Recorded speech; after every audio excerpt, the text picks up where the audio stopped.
When I was driving up to Auckland City, where I am right now, almost 4 or 5 days ago, I had a moment where I was able to finally process and integrate and embody a bunch of feelings that I hadn't felt for since I packed up my life pretty much in Wellington of 20 years, put most of my belongings, furniture into storage at a friend's place, and then set up a room in his house in Rangi out behind Waikana on the Kapiti Coast for people to be able to use the space and use all my equipment, all my furniture, which he's putting to good use as well in his property, a 4-bedroom house. So some people could go and stay on the property when he had visitors from around the country and around the world. They had somewhere to stay if I'm not going to be there. And I had a situation also after having unpacked my life in in Wellington, having packed down my life of 20 years of my apartment, which I was living in for 14 years. On that last day that I was on, the last day where I spent the whole day and whole night cleaning and packing in my life of living in that apartment for 14 years. The woman that I was involved with in a relationship, I call it a relationship because it was for 9 days. My heart was completely open in every way in regards to that connection. I sent her a message, a photograph of a coaster, like a coaster for a drink, and it said on the coaster, one of my ex-partners a long time ago gave it to me, and it said, "I love you with all my heart."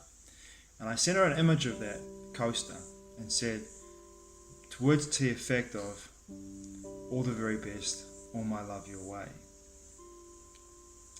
To which she replied to that message, "I'm sorry, this does not land with me in any way anymore. All the best."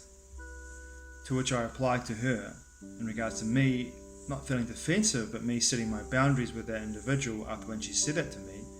It felt like it was a closure for her energetically. But there was much to unpack from our last day together, because when we had our last day together, there was instances where I was triggering her and she triggered me, and even though we had been doing a lot of work together in our connection in that 9 days, working through our wounds and healings and our traumas, and our child woundings as well, doing that work, that shadow work, bringing that which is unconscious to the forefront to work through.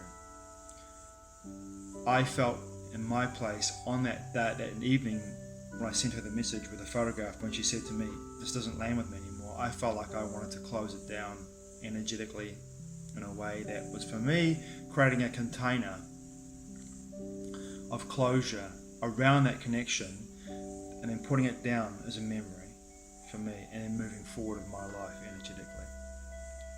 And so for me, part of that process is to block, because I can't delete her number on Signal. I only have her on Signal on my phone. I don't have a number.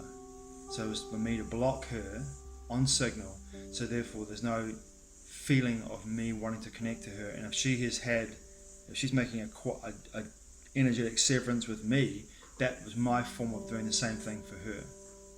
To which she said, "Why would you want to do that for?" Well, then I said, "Look, here's what I would like from you, and I'm going to give you the opportunity to unpack what happened on the last day for you. Because I didn't have the strength and the tools, I didn't have the energy to be able to hold the space for you and hear you. I can see that, and that was my work to understand that I didn't have the energy and space for her, to be able to hold that space for her as she unpacked what she wanted to do in her vulnerability on our last day together in our connection. I didn't have the energy for it. I was so tired. I'd been driving for almost six days, driving around the South Island to locations with her. And even though it was enjoyable and I loved driving, I was still very tired. And the last day I drove up the Molesworth Station Road, this beautiful backcountry road for this backcountry station, and it was really intense.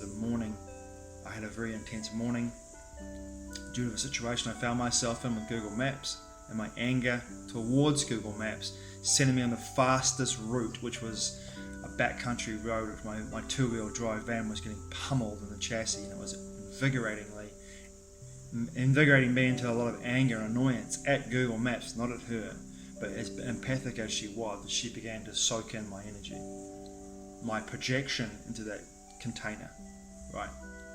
So I needed from her in the last day of me living in my apartment and me having packed and cleaned all day. I mean, literally 13, 14 hours of packing and cleaning. I was absolutely shattered and completely delirious. I asked her to call me, and we talked for about 45 minutes. I listened to her talk to me for about 25 minutes straight, and she unpacked it for me. And I felt as though in that moment there was closure for both of us. Energetically, the package for me was closed up.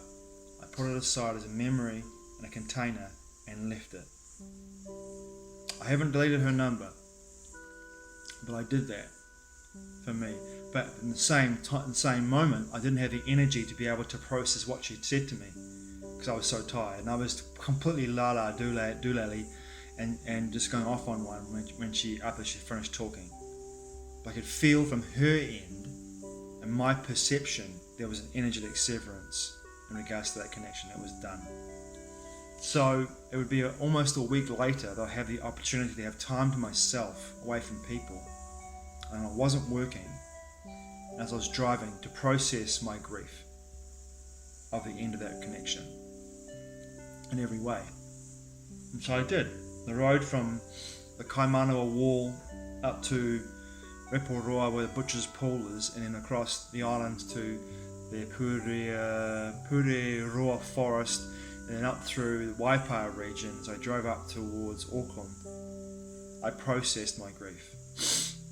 My grief of many levels. My grief about leaving Wellington and my community behind, but also my grief with Alaya in regards to that connection and then the severance of that connection and the container being put down. But I wasn't quite ready to put it down yet.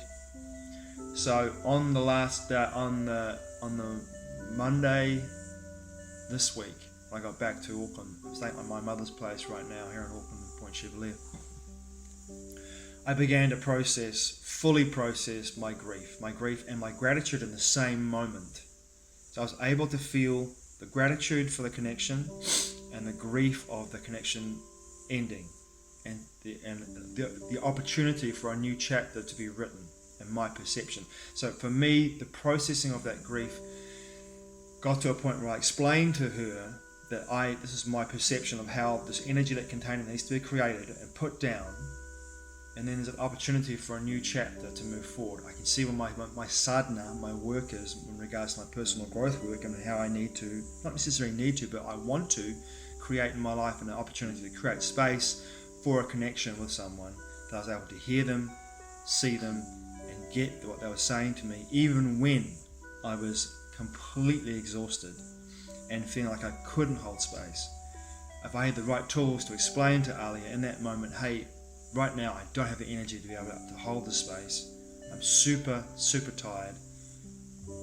Tomorrow morning would be an ideal time for this to happen. Is that possible? Asking questions rather than attempting to hold space when I just didn't have the energy to do it. And therefore what happened next was what became of our connection.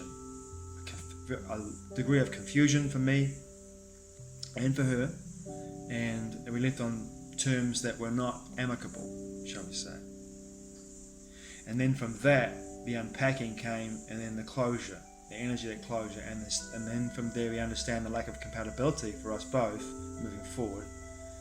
And for me, when I gave her 2 voicemails which I recorded on my phone and sent them to her via Signal, explaining the fact that I wanted for me to energetically contain that time together and have that closure and put it down over here as a memory, but I wanted to move forward and build a new connection with her in regards to writing a new chapter. To me, she said, thank you for your message. I totally hear you and see you. Many blessings, Far, on your journey. That was it. And I felt like that was for her the energetic severance of her moving forward with her life without me in it. And of course that opens up doors for both of us for connections with other people.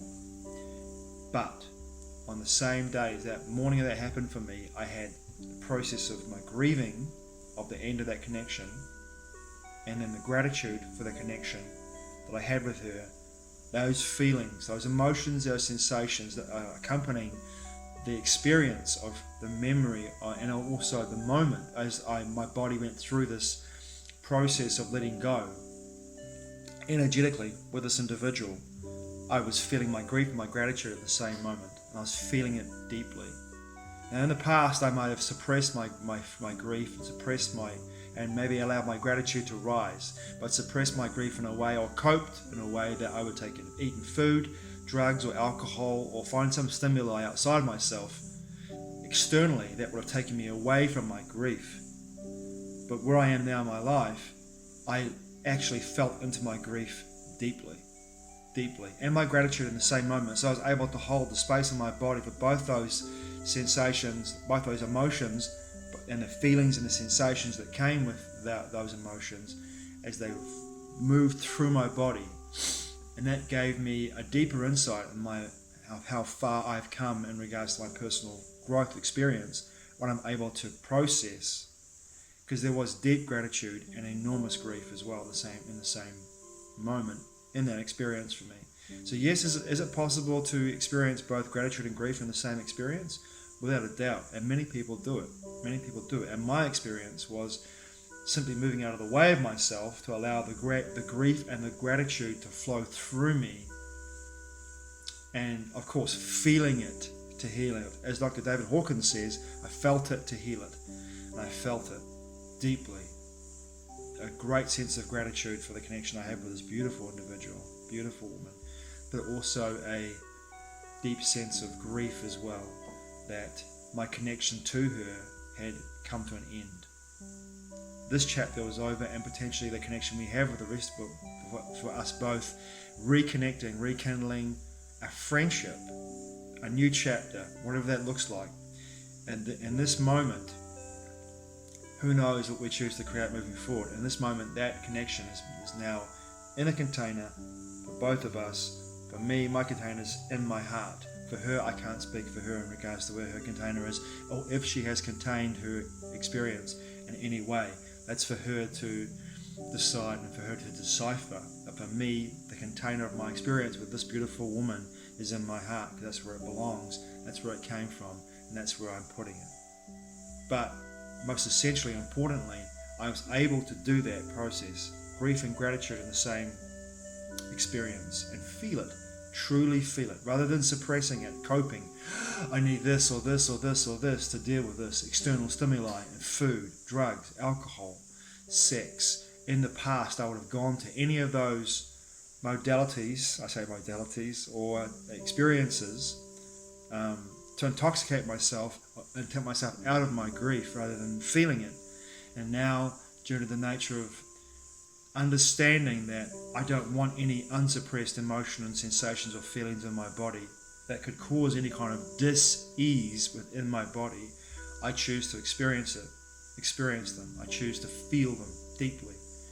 And by doing that, processing that energy, alchemizing that energy, transmuting that energy into a place where it no longer has any effect on me in a way that could be detrimental to my system, to my systems, and to my connections, plural, to the multiverse. Whew. Thanks for watching. I truly appreciate it. Mā te ua. I'll see you again soon.